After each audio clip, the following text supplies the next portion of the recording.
Ways to know how your ex-girlfriend feels about you. I want my ex back, but I don't know how she feels. It's a common problem when trying to win back an ex-girlfriend. Knowing just the right moment to contact or call your ex is just about as important as what to say to her. There will be times your ex is totally approachable, and other times when she just wants to be left alone. Of course, she's not going to tell you when these times are, so you have to figure them out for yourself. Consider it just another step on the road to reconciliation. Girls can be often hard to read, especially since they don't usually say what they mean. Very often women tend to want one thing but say another, leading to all kinds of miscommunication issues between the two of you. But one thing you should take as fact: you should leave your ex-girlfriend alone for a little while, right after the breakup. Don't call her, text message her, or email your ex. By letting her have some space, she'll be a lot more receptive when you finally do reconnect. Knowing exactly when that should be, though, can be tricky. Eventually, however, you'll re-establish some sort of contact with your ex-girlfriend. When you do, take things extremely slow.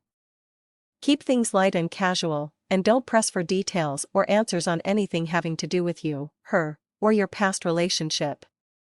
Over time, the two of you will establish a rapport with each other again. From that rapport, you can determine the right moment to try and win back your girlfriend. Does your ex still love you? The best way to find out the truth is to examine the way she treats you. Does she call you back, or do you find yourself calling her more than she calls you? When you do talk to her, does she give you short, one-word answers? Listen to the tone of her voice. Does she sound obligated to talk to you because you called?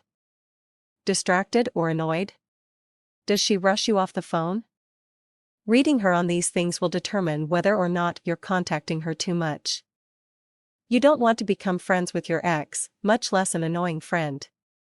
In learning how to get back an ex-girlfriend, it's always better to not have enough contact than have too much of it. Now, if your ex's voice changes to bright and cheerful when you call, things are definitely looking up.